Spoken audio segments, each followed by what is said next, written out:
فبأي آلاء ربكما تكذبان۔ دیکھیں ایک مسئلہ خوب اچھی طرح سے سمجھیں،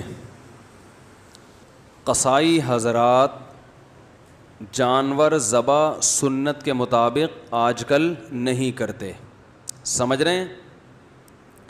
جانور ذبح کرنے کا طریقہ یہ ہے کہ اس پہ جب چھری چلائیں تو اس کی 4 رگیں کٹتی ہیں، ایک کھانے کی نالی، ایک سانس کی نالی اور 2 خون کی نالیاں ہوتی ہیں۔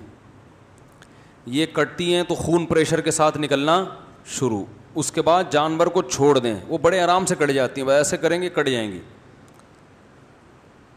جانور کو چھوڑ دیں تاکہ اس کا بلڈ اچھی طرح باڈی سے نکل جائے۔ ذبح کرنے کا جو فلسفہ ہے اس کی بنیاد یہی ہے کہ جانور کا خون نکل جائے۔ خون ایک گندی ناپاک چیز ہے نا۔ قصائیوں کے پاس ٹائم کم ہوتا ہے، جیسے جن خواتین جو گائنی کے ڈاکٹر کے پاس جاتی ہیں نا اور بچے کی ڈیلیوری کا وقت ہو تو ڈاکٹروں کے پاس ٹائم، بولو بھائی، کم ہوتا ہے۔ جو نیچرل پروسیس ہے ڈیلیوری کا اس میں 1 ہفتہ بھی لگ سکتا ہے، 2 دن بھی لگ سکتے ہیں، بعض دفعہ درد اٹھ رہے ہیں، ختم ہو گئے، چلو جی واپس جاؤ، جب دوبارہ ہو تو دوبارہ آنا۔ بہت سے ڈاکٹر یہ ٹینشن نہیں لیتے، ان کے پاس چاپڑ، چھری، چاقو ہر وقت اویلیبل ہوتے ہیں اور قصائی بھی ان کے پاس ہر وقت موجود ہوتے ہیں۔ بھائی نہیں ہو رہا، کاٹو اور بچہ باہر نکالو، تو وہ کیا کرتے ہیں، آپریشن کر کے پیٹ ویٹ کاٹا، بھائی ٹائم نہیں ہے ہمارے پاس۔ ان ڈاکٹروں کی بات کر رہا ہوں جو میرا بیان اس وقت نہیں سن رہے، سمجھ رہے؟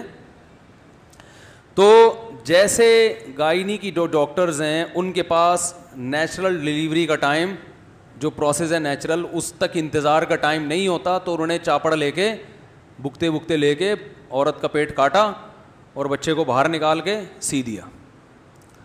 بار بار یہ پروسیس ہو تو زب لگا دیں گی کچھ دنوں میں، آپ دیکھنا بھائی 2-3 بچے ہو گئے، بار بار کیا کاٹنا، زب لگایا، پیٹ میں زب لگا دیں گی ڈاکٹرز کہ بھائی دوبارہ آؤ، بس یہیں سے نکالا کرو۔ وہ جو ونس اپون اے ٹائم بچے پیدا ہوا کرتے تھے، خاص طریقہ ہوتا تھا، مائیں چیختی تھیں، درد ہوتا تھا، پھر بچہ پیدا ہو گیا، پھر اللہ نے بھی قرآن میں بیان کیا، حملتہ امہ کرہن ووضعتہ کرہا، ماں کا بڑا حق ہے، تکلیف سے جنائے اس نے، قرآن نے بیان کیا، تو وہ تکلیف ڈاکٹروں نے اٹھا لی ہے کہ اب آپ کو ٹینشن لینے کی ضرورت نہیں ہے، ہم ہیں بکتے بکتے لے کے چاپڑ واپڑ لے کے بیٹھے ہوئے ہوتے ہیں وہ۔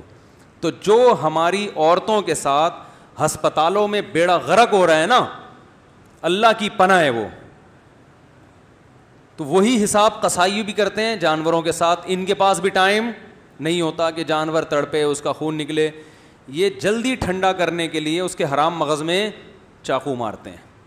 دیکھا ہوگا نا آپ سب نے، بھائی 4 رگیں کاٹیں، اب جانور تڑپ رہا ہے، خون نکلنے دو اس کا، نہ ٹائم نہیں ہے، ابھی وسیم کا بیل بھی گرانا ہے، سلیم نے بھی رابطہ کیا ہوا ہے، ٹائم کم ہے، مقابلہ سخت ہے، تو فوراً کیا کرتے ہیں، اس کے آپ نے دیکھا ہوگا چاقو اندر مارتے ہیں۔ اس سے جانور کو تکلیف بھی بہت ہوتی ہے اور جانور جلدی ٹھنڈا ہو جاتا ہے۔ تو جانور کو اگر بہت ہی جلدی ٹھنڈا کرنا ہے تو بھائی ادھر گولی مارو ایک دم ٹھنڈا ٹھاٹ، اس ٹینشن کی ضرورت ہی نہیں ہے کہ 4 آدمی پکڑ کے رسی باندھ رہے ہیں، 6 آدمی اس کو گرا رہے ہیں، گردن گھما رہا ہے، بیل بھی دیکھ رہے ہیں کہ 10 دن سے تو میری ایسی سیوا ہو رہی تھی، اتنا پروٹوکول، ابھی اچانک ہو گیا ان لوگوں کو، تو خام خام میں بیل کو بھی ٹینشن میں ڈال دیا آپ لوگوں نے۔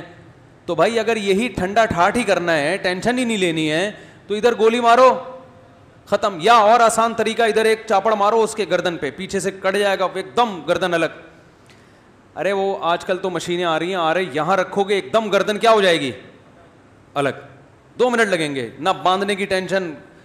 تو شریعت نے کیوں کہا گراؤ اور باقاعدہ ذبح کرو؟ اس لیے کہ یہ 4 رگیں کٹیں گی، باقی نہ کٹیں، کیونکہ حرام مغز جب کٹ جاتا ہے نا تو جو دماغ ہے نا، دماغ اس کا وہ یہ آرڈر کرنا باڈی کو چھوڑ دیتا ہے کہ کوئی ایمرجنسی نافذ ہو گئی ہے۔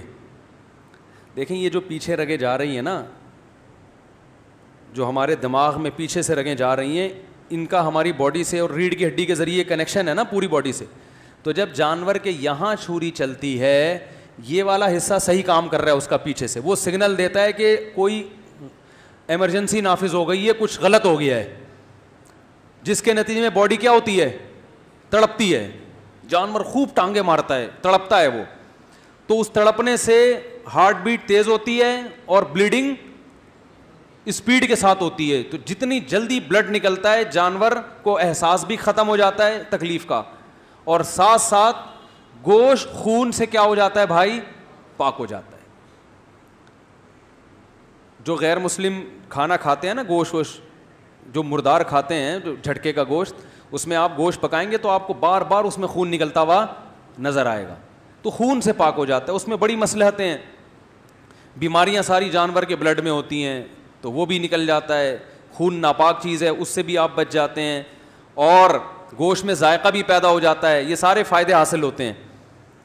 تو اب کیا ہے کہ جب یہ ہڈی کاٹ ڈالی, یہاں سے مسئلہ کر دیا آپ نے, تو وہ جانور ہو گیا ایک دم مردار. وہ جو سگنل جا رہے تھے نا دماغ سے اس کو کہ ایمرجنسی ہے, وہ کنیکشن ہی کیا کر دیا, تو وہ ختم ہو گیا. تو اب وہ نہ تڑپتا ہے نہ اس کے وہ, تو وہ اس میں جو شریعت کا مقصد ہے وہ پورے طور پر حاصل نہیں ہوتا.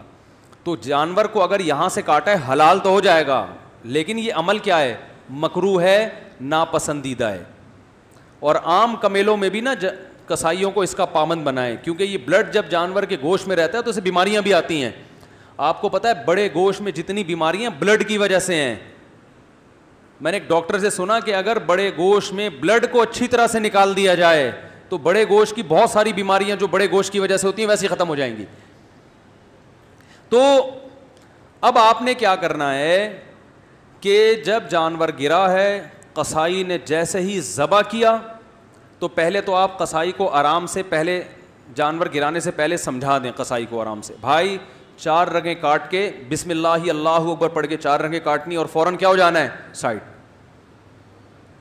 ٹائم نہیں ہے تو اتنے میں دوسرا جانور گرا دو, اس کو آرام سے ٹھنڈا ہونے دو. پورے سال بقرعید کا انتظار کیا ہے تو 10 منٹ اور انتظار نہیں کر سکتے کیا؟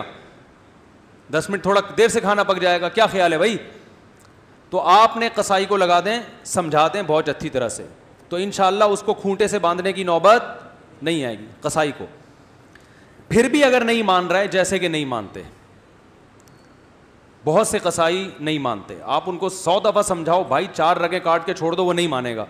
تو پھر اس کا طریقہ یہ ہے کہ جتنے بندے جانور پر تھے وہ جانور کو چھوڑ پہ کس پہ آ جائیں؟ قصائی پہ آ جائیں. جانور اب کہیں نہیں جائے گا, گردن اس کی کٹ گئی ہے, پاؤں بندے ہوئے ہیں, 2-4 دفعہ کھڑا ہوگا کلا بازی کا, وہ نہیں بھاگنے والا, اب کسی کو سینگ ونگ نہیں مارے گا, بے فکر رہیں. اب سارے بندے جو جانور پہ تھے کس پہ آ جائیں؟ قصائی پہ آ جائیں. اور جس کھونٹے سے جانور بندھا ہوا تھا تھوڑی دیر کے لیے اس کھونٹے سے اس قصائی کو باندھ. قصائی لوگ کہتے ہیں مفتی صاحب ہماری توہین کر رہے ہیں. میں آپ کی توہین نہیں کر رہا, کیونکہ آپ یہاں تک نوبت آنے ہی نہیں دیں گے, آپ تو 4 رگیں کاٹ کے الگ ہو جائیں گے, لہذا میں آپ کی بات کر ہی نہیں رہا. لیکن پھر بھی اگر آپ الگ نہیں ہو رہے تو آپ خود بتاؤ آپ کے ساتھ اور کیا کیا جائے پھر اس کے علاوہ. اور چونکہ قصائی حضرات ہوتے ماشاءاللہ صحت مند ہیں, اس لیے میں کہتا ہوں کہ جتنے آدمی گائے پہ تھے نا وہ سارے کے سارے ادھر آ جائیں, کیونکہ اس طرح کا جو قصائی جو قابو میں آنے والا نہیں ہے. گائے کی لات برداشت ہو سکتی ہے, اس کی لات بولو بھائی وہ برداشت نہیں ہوگی. تو سارے اس پہ آ کے جس کھونٹے سے اس کو باندھا ہوا تھا, وہ بھی کرائے پہ اکثر لوگ کھونٹا لیتے ہیں, وہ کام آ جائے گا, ضائع ہونے سے بچ جائے گا نا, اس پہ باندھ دیں. جب ٹھنڈا ہو جائے تو پھر اس کو کھولیں, بولیں اب تم جانو اور بچھڑا جانے. سمجھ رہے ہیں کہ نہیں سمجھ رہے؟ ایک مسئلہ تو یہ. اور یہ عام طور پہ بھی جب گوشت خریدا کریں نا تو اس میں بھی کوشش کیا کریں, اگر یہ آپ کے لیے ممکن ہے تو جانور اپنے سامنے کٹوا کے بس اتنا کٹوایا کریں. اس کے نقصان کیا ہیں؟ حرام مغز کو کاٹنے کی پہلی بات خلاف سنت, ذبح کرنے کا سنت طریقہ نہیں ہے. دوسری بات جانور کو تکلیف ہوتی ہے, بہت ایک دم تڑپتا ہے جب اس کے لگتی ہے نا. تیسرا نقصان کیا ہے کہ گوشت میں بیماری باقی رہنے کا خطرہ ہوتا ہے بلڈ کے رہنے سے. چوتھا نقصان گوشت کے ذائقے میں بھی کمی آتی ہے, اور گوشت جلدی بھی, پانچواں بھی گوشت جلدی بھی خراب ہو جاتا ہے. اگر بلڈ اس کے اندر رہتا ہے نا تو گوشت پھر خراب ہونے کا پروسیس بھی بڑھ جاتا ہے. تو یہ 5 نقصانات سے بچنے کے لیے تھوڑا سا آپ کو ہمت کرنی پڑے گی. دوسری بات یہ ہے کہ جب قصائی سے جانور ذبح کروائیں تو اس بات کا اہتمام کریں کہ بہت سے غیر مسلم بھی بقرعید کے دنوں میں قصائی بنے ہوئے ہوتے ہیں. غیر مسلم کا ذبیحہ حلال نہیں ہے, یعنی اگر وہ ذبح کرے گا تو اس کا کھانا حلال نہیں ہے. سمجھ رہے ہیں؟ تو شک نہ کریں کسی قصائی کے بارے میں بلا وجہ, لیکن ہلکی پھلکی سی تحقیق کر لیں. مشرک کا ذبیحہ بھی حلال نہیں ہے, جو اللہ کے سوا کسی اور کو بھی مختار کل, مشکل کشا, حاجت روا سمجھتا ہو. عید کی نماز 6:40 پہ, بہت دیر سے نہیں ہو رہی؟ اچھا چلو, بہت دیر سے ہو رہی ہے یار. بقرعید میں تو لوگ ایسے اسپیڈ میں ہوتے ہیں. چلو بہرحال 6:40 پہ. تو توحید پرست ہونا چاہیے. تو آپ پہلے سے جانتے ہیں اگر تو ٹھیک ہے, نہیں تو آج کل آپ کو پتہ ہے خود مسلمانوں میں شرک بہت تیزی سے پھیل گیا ہے. تو کسی ایسے سے ذبح نہ کروائیں جو بالکل بلا تعویل آپ صلی اللہ علیہ وسلم کو حاجت روا, مشکل کشا, ہر جگہ موجود, تو اللہ اور رسول میں کوئی فرق ہی نہیں چھوڑا اس نے. تو اس طرح بھی اگر ہے تو پھر بھی ذبیحہ حلال نہیں ہوگا, چاہے وہ شیعہ میں ہو, دیوبندی میں ہو, بریلوی میں ہو, اہل حدیث میں ہو, کسی میں بھی ہو. مسلک کی بات نہیں ہے, بات ہے شخصیت کی, کہ کوئی شخص بھی اس عقیدے کا حامل ہے تو اس کا ذبیحہ حلال نہیں ہے. وہمی بننے کی ضرورت نہیں ہے کہ اب آپ ہر آدمی کے لیبارٹری ٹیسٹ کروانے لگیں کہ کیا عقیدہ ہے تیرا. جس کے بارے میں سیاق و سباق حالات سے لگ رہا ہو کہ یہ گڑبڑی ہے تو پھر اس سے پوچھ لیں. سمجھ رہے ہو؟ نہیں تو نارملی سب الحمدللہ توحید پرستی ہوتے ہیں. 2 باتیں ہو گئیں ذبح کرنے سے متعلق. تیسری بات, بہتر یہ ہے کہ ذبح خود کریں. سمجھتے ہو گے نہیں سمجھتے, ہمارے نبی صلی اللہ علیہ وسلم نے خود ذبح فرمایا ہے.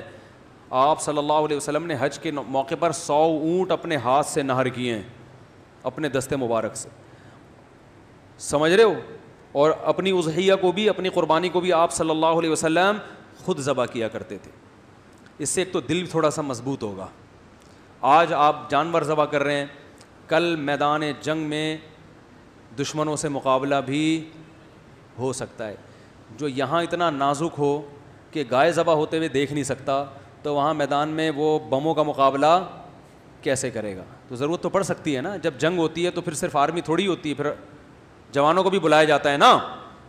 تو ایسا نہ ہو آپ گئے اور پھر آپ نے ایکسکیوز کر لیا وہاں جا کے کہ سر ہم سے یہ منظر دیکھا نہیں جا رہا. تو اس میں ایک دل بھی تھوڑا مضبوط ہوگا. تو اور ویسے بھی سنت ہے کہ خود ذبح کیا جائے, اور اس کا علماء کہتے ہیں اثر بھی پڑتا ہے. تو خود نہیں ذبح کر سکتے تو بہتر ہے کسی نیک آدمی سے ذبح کروائیں, اس کا اثر آتا ہے گوشت کے اندر, اس کی برکت آتی ہے. پھر بھی اگر آپ کہتے ہو نہیں جی قصائی نہیں, قصائی بھی نیک بھی ہوتے ہیں, ان میں بہت سے اچھے بھی ہوتے ہیں, ہر طرح کے ہوتے ہیں, جیسے عام لوگوں میں ہر طرح کے, تو ان میں اچھا ہے تو اسی سے بے شک ذبح کروا لیں, لیکن بہتر ہے خود. لیکن جب قصائی اگر ذبح کر رہا ہے تو تکبیر کہلوائیں. میں نے خود دیکھا ہے منہ میں گٹکا ہوتا ہے, تکبیر منہ سے نکل ہی نہیں ہوتی. وہ گٹکا تکبیر پڑے گا تو گٹکا تھوکنا پڑے گا. اب وہ اپنے 10 روپے آپ کے جانور کی خاطر قربان کرنے کے لیے تیار نہیں ہوتا. منہ میں پان ہوتا ہے, گٹکا ہوتا ہے, تو ایسے موقع پہ اس کو بولیں ذرا منہ سے زور سے کیا پڑھو, تکبیر. اور ویسے بھی جب مرغیاں خریدنے جاتے ہیں نا تو ان کو بھی دیکھا کریں تکبیر پڑھ بھی رہے ہیں کہ نہیں پڑھ رہے ہیں, کیونکہ تکبیر جان بوجھ کر اگر کسی نے چھوڑ دی تو جانور حلال نہیں ہوگا. بھولے سے چھوٹ گئی تو حلال ہے جان کر. اور تکبیر اس پر واجب ہے جو چھری چلائے گا. تو اگر 2 بندے پکڑ کے چھری چلا رہے ہیں, ایک سے چل نہیں رہی ہے, دونوں, تو دونوں پر تکبیر واجب ہے. ایک نے بھی چھوڑ دی تو جانور حلال, بولو بھائی, نہیں ہوگا. سمجھ گئے کہ نہیں سمجھ گئے؟ ایک اور مسئلہ, جانور بعض دفعہ بڑے شرارتی ہوتے ہیں, قابو میں نہیں آ رہے ہوتے. ہمارے ایک دوست نے بتایا کہ ایک بڑا موٹا کٹا بیل آیا, چند سال پرانی بات ہے, وہ کسی کے قابو میں ہی نہیں آ رہا تھا, ایسے لات گھما رہا تھا نا جمناسٹک کی طرح.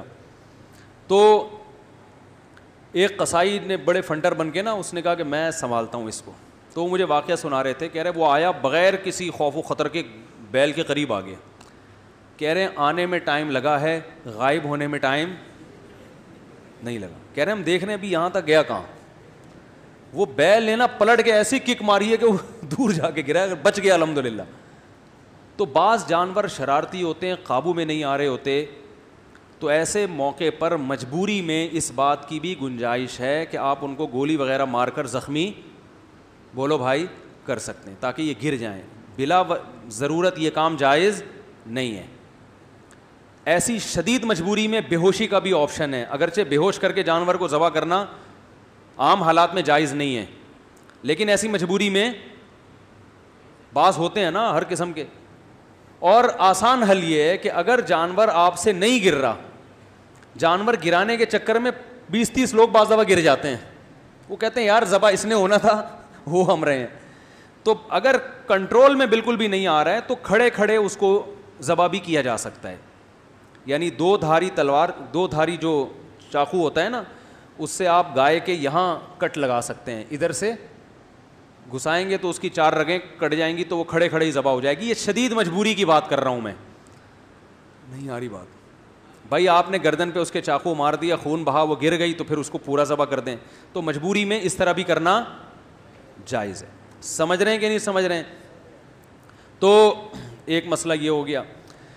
اہم ترین مسئلہ ایک یہ بھی ہے کہ جانور کے قربان ہونے کے بعد گائے میں جو شریک ہیں تو ان کا گوشت تول کے تقسیم کرنا واجب ہے, اندازے سے تقسیم جائز نہیں ہے, چاہے سب شرکا راضی ہی کیوں نہ ہو. کیونکہ گوشت سودی اموال میں سے ہے, اس میں جیسے 10 روپے کے بدلے میں آپ 11 روپے نہیں لے سکتے, تو گوشت میں 1 پاؤ 1 چھٹانک گوشت بھی دوسری طرف چلا گیا تو وہ سود کے حکم میں آ جائے گا. اس کے دلائل کسی وقت تفصیل سے بتا دوں گا, پہلے بتا بھی چکا ہوں. ابھی فی الحال اتنا ذہن میں رکھیں کہ ایک 7 حصے جو گوشت کے کریں گے تول کے تقسیم کرنا, بولو بھائی, ضروری. اگر تقسیم ہو رہی ہے, تقسیم سے بچنا چاہتے ہیں تو 7 حصوں میں کلیجی ملا دیں, تاکہ ادھر گوشت اگر زیادہ گیا تو کلیجی کے مقابلے میں ہو جائے. جیسے 10 روپے کے بدلے میں 11 روپے اگر لینے ہیں تو 10 روپے کے ساتھ کوئی ماچس واچس کوئی ٹرافی ملا دیں گے تو جائز ہو جائے گا نا, تو اضافی 1 روپے اس ٹرافی کے مقابلے میں ہو جائے گا, ماچس کے مقابلے میں ہو جائے گا. تو ایسے ہی گوشت کی جب 60 ڈھیریاں بنائی جائیں تو ہر ڈھیری میں تھوڑی سی کلیجی ملا دیں, اور شروع میں کلیجی کی جو 60 ڈھیریاں بنائیں تو ہر ڈھیری میں تھوڑا سا گوشت ملا دیں, تو پھر تول کی ٹینشن سے بچ جائیں گے. نہیں آ رہی بات؟